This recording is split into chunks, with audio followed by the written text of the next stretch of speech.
अशा दृष्टीनं आज सुप्रश्न चाचणीचा आहे असं आम्हाला वाटत नाही.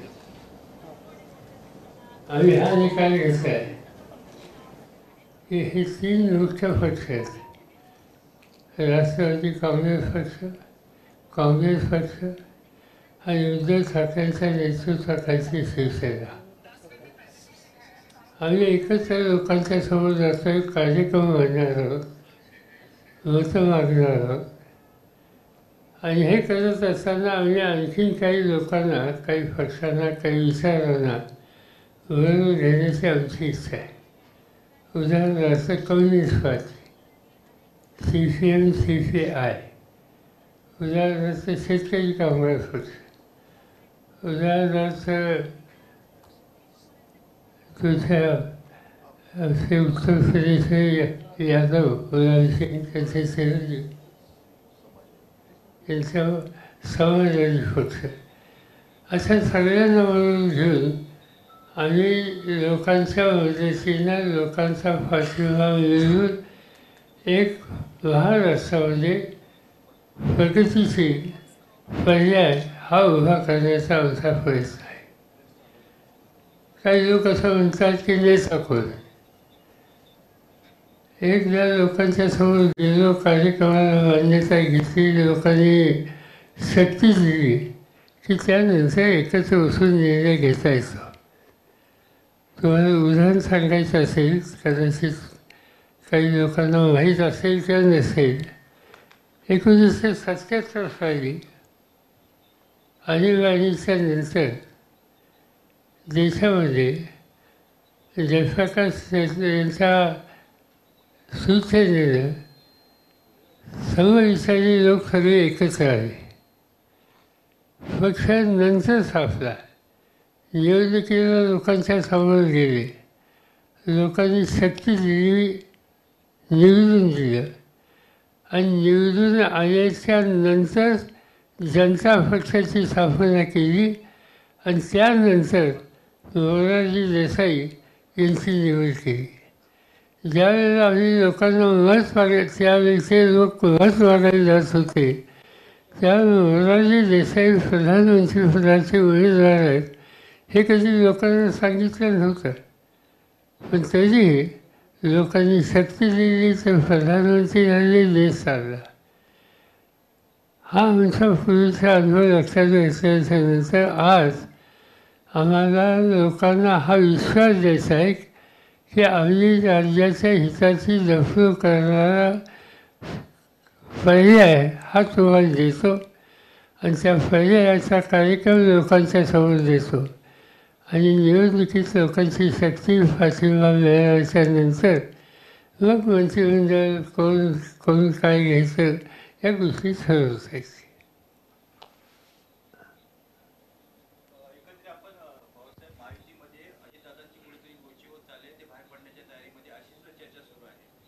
माहिती नाही मला.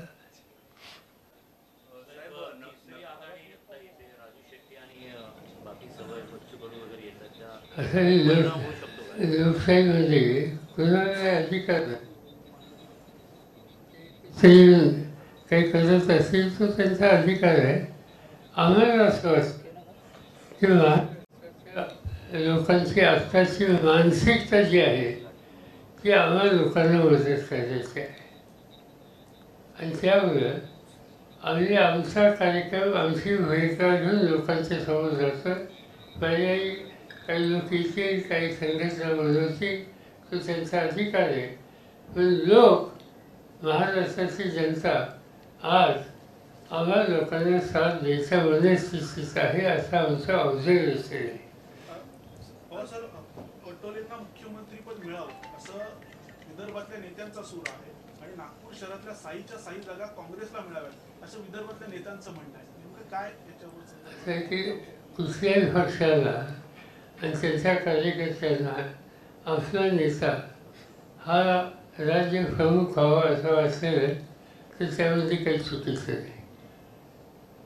प्रश्न असा आहे की 6 जागा का सगळ्या जागा कोणाला, याचं मी आजकाल काही सांगू शकत नाही.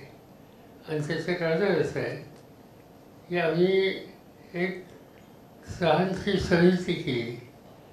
त्याच्यात कोणते मतदारसंघ कुणाला द्यायचे याचा निर्णय ते घेतले. त्याच्यामध्ये काँग्रेस पक्षाचे नेते आहेत, राष्ट्रवादीचे नेते आहेत आणि उद्धव ठाकरेंच्या शिवसेनेचे नेते आहेत. हे पहिल्यांदा मतदारसंघाची वाचणी हा निकाल घेतली. म्हणजे त्यांची चर्चा झाली. आता शेवटचा त्याच्यावरचा हात फिरवायचा कार्यक्रम जो आहे तो 30 तारखेला आणि 1 तारखेला, 30 या महिन्याची आणि 1 पुढच्या महिन्याची, या 2 दिवसामध्ये त्यांनी ते बसून संपूर्ण कोणत्या मतदारसंघात कुणी लढायचं याच्याबद्दलचा प्रस्ताव तयार करावा, त्याच्या पक्षाला सांगावं आणि त्या पक्षाला काही असेल. आता उदाहरणार्थ आमचा राष्ट्रवादी काँग्रेस पक्ष, राष्ट्रवादी काँग्रेस पक्षाने कराडमध्ये बाळासाहेब पाटलांचा जो मतदारसंघ आहे तो मतदारसंघ राष्ट्रवादीला दिला. तर राष्ट्रवादी ठरले आणि त्याच्यातून आम्ही आमच्या सरकारची निवड करू आणि कामाला लागू. सर, तिरुपती बालाजीच्या जो प्रसादामध्ये भेसळ झाली होती, तिरुपती बालाजीच्या प्रसादामध्ये भेसळ जी झाली होती त्या संदर्भात SITची चौकशीची आता हे आदेश दिलेत मुख्यमंत्र्यांनी. माझ्या वाचनात हे आले आणि ते गंभीर आहे. खरं म्हणजे तर लोकांचं इतकं महत्त्वाचं श्रद्धेचं ठिकाण आहे आणि त्या ठिकाणी श्रद्धेने लोक दर्शन घेतल्याच्या नंतर प्रसाद आणि त्या प्रसादामध्ये काही मिक्स केलेलं आहे असं मी वाचलं. माझ्या हातात अधिकृत काही त्याची माहिती नाही, पण ते जर खरं असेल तर ते अतिशय चुकीचं आहे आणि जे कोणी जबाबदार असतील त्यांच्याबद्दल सक्त कारवाई करून त्या लोकांच्या भावनेशी कुणी खेळू नये. मनोज जरांगे पाटील आणि हके असे दोघंही उपोषणाला बसले. म्हणजे ह्या सरकारने समाजामध्ये भरपूर तेढ लावली असं वाटते का? आणि मराठा समाजाबद्दल आपली भूमिका काय आपल्या पक्षाची? आणि आमची भूमिका नेहमीची आहे की आरक्षणाला आमचा पाठिंबा आहे. हा पाठिंबा देत असताना इतर लहान घटक आहेत त्यांनाही बरोबर घेण्याची भूमिका घ्यावी लागेल. मराठा समाजाचं आरक्षण मागतायत त्याच्यात काही चुकीचं नाही, पण हे करत असताना मराठा समाजाचं एक वैशिष्ट्य होतं की हा समाज इतर जाती जमातीच्या लोकांना घेऊन जाणार आहे. अगदी शिवछत्रपतींच्या काळापासूनचा जर तुम्ही विचार बघितला तर असा फक्त जातीच्या लोकांना घेऊन रयतेचं राज्य प्रस्थापित करायचं हा आदर्श शिवछत्रपतींनी दिला आणि ती भावना आज समाजातल्या सगळ्या घटकांच्यामध्ये आहे आणि त्यामुळं त्यांच्या आरक्षणाची मागणी योग्य, पण ती करत असताना इतरांचाही विचार हा करावा अशा प्रकारची भूमिका काही नेत्यांनी मांडली. विशेषतः दयानंदजींनी स्वतः मांडली. त्यांनी सांगितले की मुस्लिम, धनगर, लिंगायत अशी काही समाज असतात त्यांना बरोबर घ्यावं, त्यांच्या हिताचा विचार करावा अशी मांडणी केली. तर या सगळ्या गोष्टीत आरक्षण देऊन सगळ्यांना, सगळ्या लहान घटकांना त्याच्यात घ्यावं असा आमचा आग्रह आहे. वक्फ विधेयकाविषयी आपली काय भूमिका आहे? वक्फ विधेयकाविषयी नाही, आता त्याचा आमच्या समोर त्याचा प्रस्ताव आला आहे. तो घाईघाईनं पार्लमेंटमध्ये पास करण्याचा प्रयत्न केंद्र सरकारचा होता. ज्यावेळी तो प्रस्ताव आला त्यावेळेला राष्ट्रवादी काँग्रेस पक्षाच्या त्या सभागृहाच्या सदस्या सुप्रिया सुळे यांनी त्याला सक्त विरोध केला. वरदान नाही, घाईघाईने मंजूर करण्याच्या पद्धतीला, आणि त्या ठिकाणी मागणी केली की एका दिवसात सदनामध्ये हा कायदा मंजूर करावा. या गोष्टीला आमचा विरोध आहे. सर्व पक्षीय कमिटी नेमा. वक्फ विरोधाच्या संबंधी ज्या वर्गाचा संबंध येतो त्यांची मतं घ्या आणि त्यानंतर कायदा प्रस्तावित करा. हा सुप्रिया सुळेंचा प्रस्ताव पार्लमेंटमध्ये मांडला गेला आणि त्यामुळं आज तातडीने कायदा करण्याचा जो काही कायद्याचा प्रयत्न होता तो थांबला आणि आता ते कमिटीकडे गेलेलं आहे. साहेब, वन नेशन वन साहेब, इलेक्शन. नगरमध्ये परवा सभा झाली. नगरमध्ये झालेल्या सभेमध्ये उद्धव ठाकरे आणि नाना पटोलेंनी महाविकास आघाडीचं सरकार आल्यावर जुनी पेन्शन योजना आम्ही अंमलात आणू असं सांगितलं. तर आपल्या पक्षाची भूमिका काय राहील? असं आहे की प्रत्यक्ष कार्यक्रम आमच्या तिन्ही पक्षाचा जो आहे तो एकत्रित कार्यक्रम मानला जाईल. जुन्या पेन्शनच्या संबंधीची मागणी ही सातत्यानं होते. मला स्वतःला त्या संबंधीचे अनेक शासकीय कर्मचाऱ्यांचे लोक भेटले. पुण्याच्या जवळ त्यांची कॉन्फरन्स झाली. त्या कॉन्फरन्सला त्याने मलाही निमंत्रित केलं होतं आणि त्यामध्ये ही मागणी राजकारण अशी एक भावना लोकांच्या मनामध्ये आहे. त्याची पूर्तता करावी आणि त्या लोकांची अपेक्षित जी मागणी आहे त्याला सगळ्यांनी समर्थन द्यावं असा आग्रह आम्हा लोकांचा त्याच्यात आहे. पण त्याचा निकाल आज आम्ही घेऊ शकत नाही. जेव्हा सत्ता उद्या येईल त्यावेळी त्याची कृती करता येईल. इम्तियाज जलील यांची संभाजीनगरवरनं मुंबईमध्ये तिरंगा रॅली सुरू आहे. रामगिरी महाराज आणि नितेश राणे यांचं जे काही आक्षेपार्ह वक्तव्य आहे त्या संदर्भात त्यांना अटक करा अशी त्यांची मागणी आहे या रॅली संदर्भात. असं आहे की ते जे कोणी महाराज आहेत भगवे कफे घालणारे म्हणजे भगव्या कफेमध्ये त्यागाचा इतर सगळ्या रचकांच्यामध्ये संयमाचा दृष्टिकोन हेच त्याचं वैशिष्ट्य आहे. असं असताना अन्य समाजाच्या संबंधित असं विचारी वक्तव्य करणं हे अत्यंत अनुचित आहे आणि त्यासंबंधी कुणी प्रतिक्रिया व्यक्त केली असेल तर त्याला दोष देता येणार नाही. पण या पद्धतीची वक्तव्य करू नयेत की जेणेकरून सामाजिक ऐक्याला धक्का बसेल. चिपळूण विधानसभा मतदारसंघाच्या बाबतीत महायुतीकडनं शेखर निकम यांचं नाव आघाडीवर आहे तर महाविकास आघाडीकडनं प्रशांत यादव यांचं नाव आघाडीवर आहे असं कळतंय. काका विरुद्ध पुतण्या अशी लढत देखील म्हणजे जशी बारामतीमध्ये जसं पाहिलं जाते तसं चिपळूण विधानसभा मतदारसंघामध्ये पाहिलं जाते काका विरुद्ध पुतण्या. तर नेमकं काय वस्तुस्थिती आहे कशा? असं आहे की आमच्याकडे कोणते मतदारसंघ कोणाला द्यायचे याचा अंतिम निर्णय मगाशी मी सांगितले की 30 या महिन्याची आणि 1 पुढच्या महिन्याची त्याच्यात करणार. त्यानंतर तो मतदारसंघ आमच्याकडे आला किंवा कोणाकडे आला त्याचा निकाल तो फक्त घेईल. अजून कशाचं काही नाही. अजून मतदारसंघ आमच्या हातात नाही. मला माहिती नाही इथे एक आमच्याकडे उभार आहे लादारा तुझी आहे का तुमचं काय लादारा तुझी आणि कोण कोणाला मारी अजून कशाचा फटका नाही. असताना हां दुसऱ्या कुठल्या पक्षाने कोणाची नावं घेतली असेल तर त्यांचा अधिकार. कोकणातील किती जागांवर राष्ट्रवादीकडून महाविकास आघाडीमध्ये दावा करण्यात आलेला आहे किंवा काय? जेवढ्या जास्तीच्या जागा इतर पक्षाचे लोक आम्हाला सोडतील तिथं आमचे उमेदवार. Sir, one nation one election के बारे में आपकी क्या राय है? बात ऐसी है कि इस बारे में सदन में जाना होगा.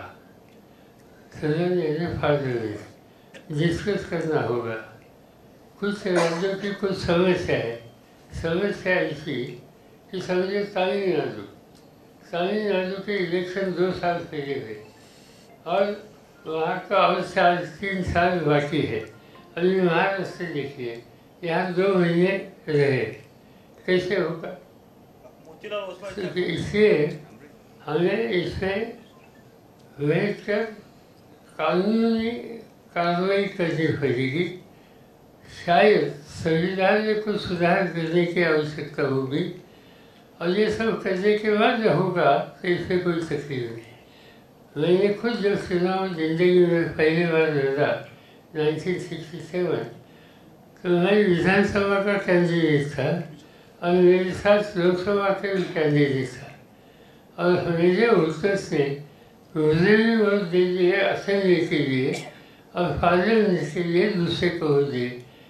1952 to 1967 तक ये स्थिति थी आज स्थिति अलग अलग राज्यों में अलग हो गई है, इससे रास्ता निकलना होगा और रास्ता निकलेगा तो इसमें कोई नुकसान नहीं है।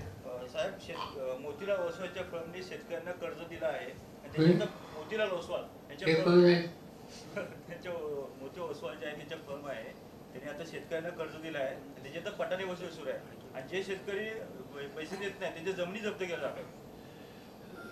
असं आहे की ही कृषी बँक आहे. मोतीलाल ओसवाल यांची फर्म आहे.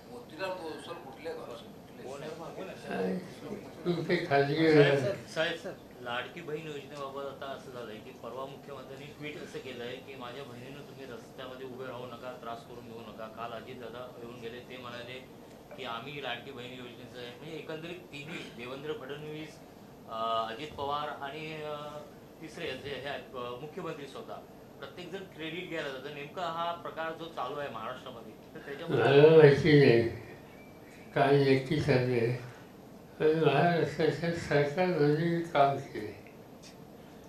साधारणतः 24 वर्ष मी महाराष्ट्राच्या मंत्रिमंडळात होतो आणि त्या 24मध्ये जवळपास 15-16 वर्ष मी मंत्री होतो, 4 मुख्यमंत्री होतो.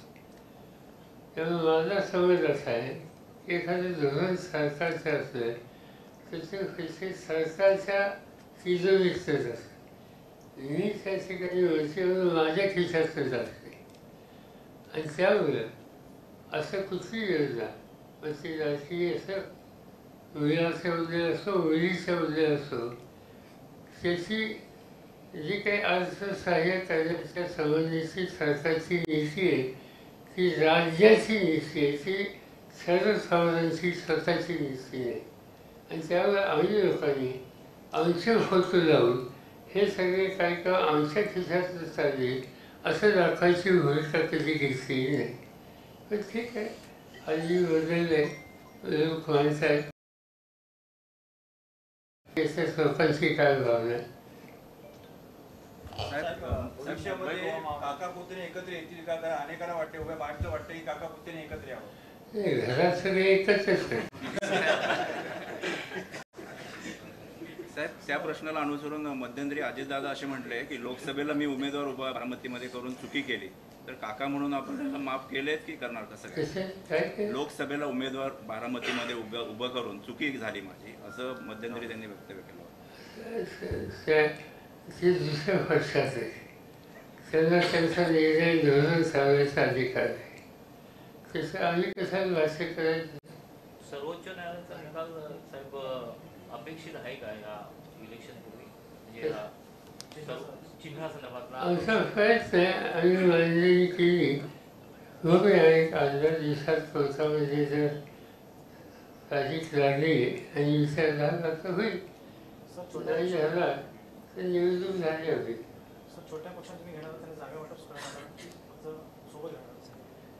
पहिल्यांदा आम्ही तिघात आमच्याचं पहिल्यांदा सोपवणार आणि त्याच्यात माझा व्यक्तिगत आग्रह, माझ्या पक्षाचा आग्रह आहे की आम्ही आमचे प्रश्न सोपवत असताना छोट्या पक्षाच्या लोकांना बरोबर घ्यायचं आणि त्यांना बरोबर त्यांना काही जागा देऊन एकत्रित काम करायचं, हा आमचा आग्रह आहे. 17 वर्ष झाली भाऊसाहेब, 17 वर्ष झाली आणि मुंबई गोवा महामार्ग पूर्ण नाही. प्रचंड हाल इथल्या कोकणवासियांचे होत आहेत आणि महायुतीमध्येच आपापसात भांडणं देखील याच विषयावरून झालेली आहे. सर, काय सांगाल आपण? असं आहे की आज काल मी करारने चाललो शिवसेनेला. इतक्या वर्षाचा इतका खराब रस्ता कधी पाहिला नव्हता आणि ही स्थिती माझ्या कानावर असल्याने की मुंबई चिपळूण किंवा मुंबई हा जो रस्ता आहे तिथंसुद्धा अनेक ठिकाणी अशी अवस्था आहे. असं बाळासाहेब करार आले त्यांना अनुभव असला म्हणजे इतका वाईट रस्ता महाराष्ट्रात आहे की ज्या राज्यात कधी काही आम्ही राज्य चालवलं आम्हाला खाली मान घालावं लागेल असा रस्ता आहे.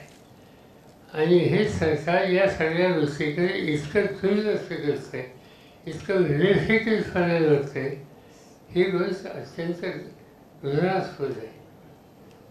आज आम्ही याच्यावर काही भाष्य करू शकत नाही, पण महाराष्ट्राच्या जनतेनं 2 महिन्यांनी वेगळा निकाल घेतला तर हे रस्ते जे केलेले त्याची तर चौकशी होईल.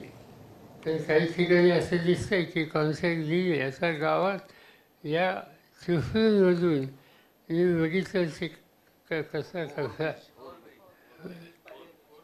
ओव्हरब्रिजचं काम चालू आहे ते पडला मध्ये. ते फायदा आणि आता त्याच्यात काहीतरी वेगळं करतात आहे हे दिवाळीच करून काही करायचा विचार असा आहे की मला नक्की व्हायचं. पण याचा अर्थ अशा महत्त्वाच्या कामाकडे किती बेफिकीरपणाने आजचं राज्य सरकार बघतं आहे, केंद्र सरकार बघतं आहे हे स्पष्ट होतं. अनेक या मुंबई गोवा महामार्गावर मागं कशिडी बोगद्याला पण मोठी गळती लागली. खेडचा जगबुडी नदीचा ब्रिज असेल, चिपळूणचा ब्रिज असेल, एकंदरीत अनेक लोकांनी RTI अंतर्गत पण अर्ज केलेले आहेत की या मुंबई गोवा महामार्गावर मोठ्या प्रमाणावरती भ्रष्टाचार झालेला आहे, गैरव्यवहार झालेला आहे. नितीन गडकरी साहेबांनी देखील हवाई पाहणी केली, मात्र परिस्थिती जैसे तेच आहे. काय वाटतं, पण या चौकशी झाली पाहिजे या? नाही, काय हे गडकरींचं स्टेटमेंट असलं की आत्ताचा जुना फॅन ते सगळं रद्द करणार, नुकसान झालं काय झालं ते नंतर बघू, आणि अधिक चांगला रस्ता कसा देता येईल याचा गडकरींचा आग्रह आहे. जनरली गडकरींचा आमचा अनुभव असा आहे की एखादी गोष्ट त्यांनी हातात घेतली ती खुशी करतात, त्यामुळे त्याच्याबद्दलचं माझं काही म्हणणं नाही. पण हल्ली विशेषतः सध्याचं सरकार आल्याच्या नंतर अशा कामाच्या संबंधी जे निर्णय घेतले त्याच्यामध्ये भ्रष्टाचार झाला हे जे लोकांची तक्रार आहे त्या तक्रारीला आधार आहे असं दिसतं. असं उदाहरण सांगायचं झालं, तुम्ही बघितलं असेल 2-3 दिवसापूर्वी पुणे शहरामध्ये महानगरपालिकेचा एक ट्रक रस्त्याने जाताना तो रस्ता खाली गेला, खड्डा झाला आणि त्या खड्ड्यात तो ट्रक पडला. रस्ते शहराच्या महानगरपालिकेचे या दर्जाचे असतील आणि आज आपण कराड चिपळूण किंवा चिपळूण पनवेल याच्याचे काही भाग इतक्या खराब पातळीचे आहेत याचा अर्थ लोकांचं म्हणणं की याच्यात काहीतरी गैरव्यवहार झालेला आहे हे म्हणायला आधार आहे असं दिसतं. याची चौकशी झाली पाहिजे. हे इतक्या म्हणजे मी त्याचा काल चौकशी केली पाटणच्या रस्त्याची. मला सांगितलं की 3 रस्ता दुरुस्त केला, 3 वेळेला, आणि तरी रस्त्याची अवस्था ही आहे.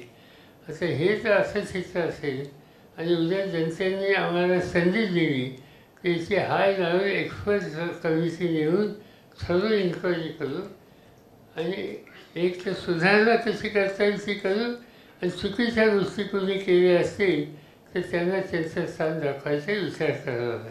तर महायुतीमधून अजित पवारांना बाजूला करण्यासाठी शिंदे आणि यांचे प्रयत्न सुरू आहेत, एकटं पाडण्याचे प्रयत्न चालू आहेत. जास्त जागा त्यांना मिळाव्यात यासाठी असं आहे की मी महायुतीचं काम मी बघत नाही, तो त्यांचा प्रश्न आहे.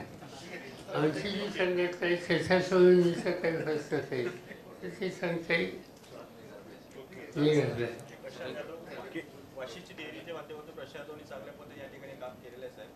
प्रशांत यादव आणि वाशी डेअरीच्या माध्यमातून रोजगारची निर्मिती केलेली आहे आणि आगामी भविष्यामध्ये या ठिकाणी अनेकांच्या मनामध्ये की प्रशांत यादवांना उमेदवार द्यावी. कोकणात असं आहे की हा निकाल आमचा पक्ष आमच्याकडची जागा घेईल त्याच्यानंतर घेईल. पण एक गोष्ट आहे की या सगळ्या विभागामध्ये वेगवेगळ्या पद्धतीने सामान्य लोकांच्या अधिक काम करण्याची गरज आहे, अधिक हाताला काम द्यायची गरज आहे.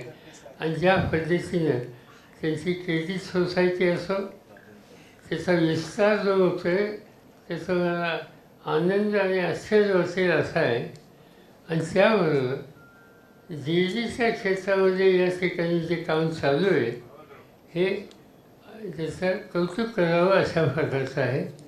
त्यातून या समाज विभागातली तरुण पिढी प्रेरणा घेईल आणि पुढे जाईल. आणि त्यामुळे असं जे जे काम करतात त्या सगळ्यांना आम्ही सगळ्यांनी प्रोत्साहित करावं, मदत करावी अशी माझी नीती आहे. राहुल गांधी के बारे में आरक्षण खत्म करने के जो अभी बीजेपी के द्वारा ऐसा बताया जा रहा है, ऐसा उन्होंने कभी कहा नहीं था. उन्होंने बीजेपी टारगेट कर रही है. भास्कर ओली आज भेट घेतली तुमची काय हे आधीच काय मुंबईला अनेक वेळी भेटतात. 4-5 दिवसापूर्वी यशवंतराव चव्हाण प्रतिष्ठानचा जे कार्यक्रम होता त्याने माझ्यासमोर होते. थँक्यू.